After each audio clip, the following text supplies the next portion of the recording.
मेरे अब अगली प्रश्न की तरफ हम चलते हैं।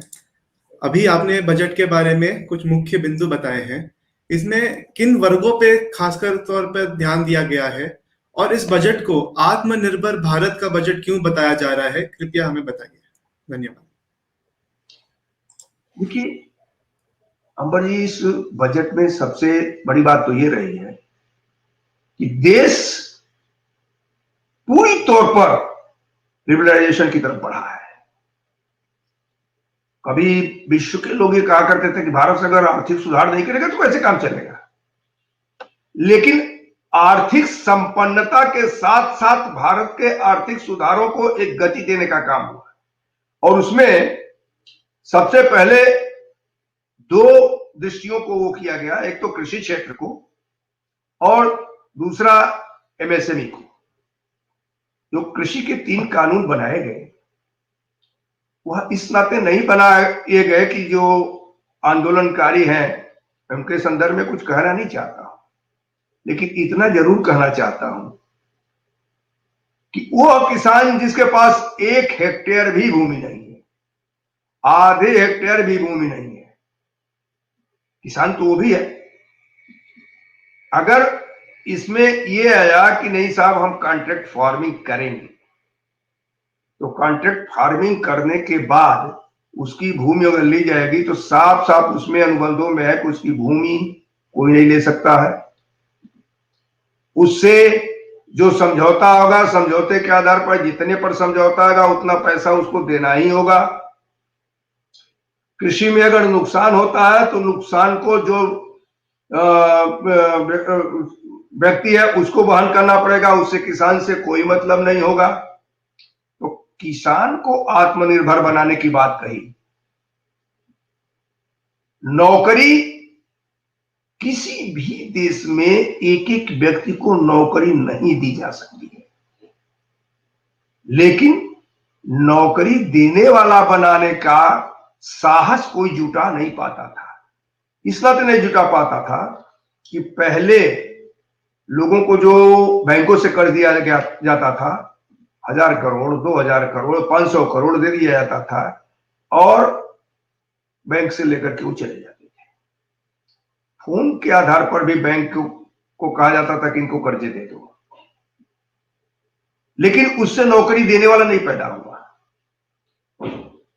बैंकों का पैसा लेने वाला तो पैदा हुआ, लेकिन प्रधानमंत्री के एनडीए के पहले कार्यकाल में और इस एनडीए के दूसरे कार्यकाल में, एनडीए के शब्द में इस नाते कह रहा हूं कि पूर्ण बहुमत होने के बावजूद आदरणीय प्रधानमंत्री जी अपने घटक दलों को पूरी तौर पर के जोड़ करके चलते हैं, उनको अपने साथ लेकर के चलते हैं। ये नहीं कि हमारे पूरा बहुमत है तो आप एनडीए के सदस्य रहिए, नहीं, आप मेरे कार्य में भी सहयोगी रहिए, मंत्री भी हैं, प्रदेशों में भी। हमारी तो बिहार में अधिक संख्या है भाई, नीतीश जी की कम भी है, लेकिन नीतीश जी की उपयोगिता को देखते हुए प्रधानमंत्री जी ने साफ साफ चुनाव में ही कहा कि हमारे मुख्यमंत्री नीतीश जी होंगे।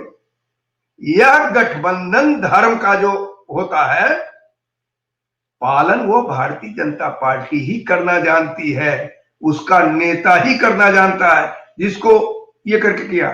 तो बजट जो दिया हमने राज्यों को भी उसी प्रकार से दिया, नदियों को जोड़ने की बात कही, और सबसे बड़ी बात रही इंफ्रास्ट्रक्चर को डेवलप किया। तो आप ये सोचिए कि रोड ट्रांसपोर्ट को बिना डेवलप किए कोई भी देश प्रगति नहीं कर सकता है।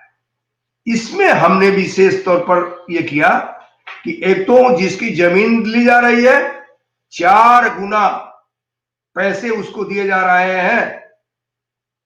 वह व्यक्ति जो पैदावार कुछ नहीं कर सकता था अपने जमीन में, आज वो लखपति और करोड़पति हो गया है। भारतीय जनता पार्टी की सरकार की नीतियां हैं कि उसको लगा नहीं मैं भी लखपति हो गया, मैं भी करोड़पति हो गया उस जमीन पर जिस पर वो कुछ पैदा नहीं कर सकता था, क्योंकि रोड साइड में गई, पुल बनने में गया और सब गया। तो ये हुआ। कब किसने सोचा था अंबर जी, जरा ये बताइए कि पुराने समय की नदियों के द्वारा जो व्यापार होता था फिर नरेंद्र मोदी जी की सरकार में शुरू हो जाएगा। अब उससे भी वो शुरू हो गया है किसने ये सोचा था? हम लोगों ने कॉमिक पे जरूर सुना था कि कोई जहाज पानी पर उतर जा रहा है, लेकिन नितिन गडकरी जी ने नरेंद्र मोदी जी के मार्गदर्शन में वो भी लाकर वो कर दिया कि पानी पर उतरने वाला जहाज भी अब भारत की स्थिति में वो चल रहा है। तो ये बजट, ये सब अद्भुत है, जिसको हम लोग लेकर के, यही आत्मनिर्भरता है। इसी को ये कहते हैं कि लोग उत्साहित होकर के सरकार की नीतियों से प्रभावित होकर करके देश को बढ़ाने में लगे हुए हैं। यही आत्मनिर्भरता है।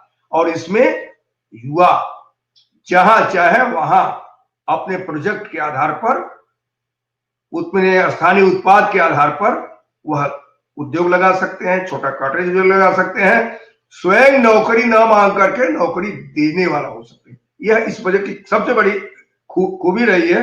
मैं इस नाते इसको छोड़ नहीं सकता हूं। इसी नाते मैंने बार बार आपसे इस बात का आग्रह किया है कि इस सरकार की विशेषता रहा लिबरलाइजेशन, जो साहस कोई नहीं कर पाता था वो भी हमने किया, कि आज पूरे विश्व से लोग आकर के भारत में ये करेंगे। और जरा देखिए ना, एफडीआई कितनी बड़ी,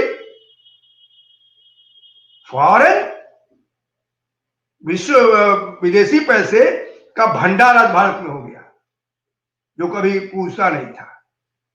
आज भारत में उद्योग लगाने लोग आ रहे हैं। आज पर्यटन की दृष्टि से बढ़ावा दिया तो उसके लिए लोग आ रहे हैं।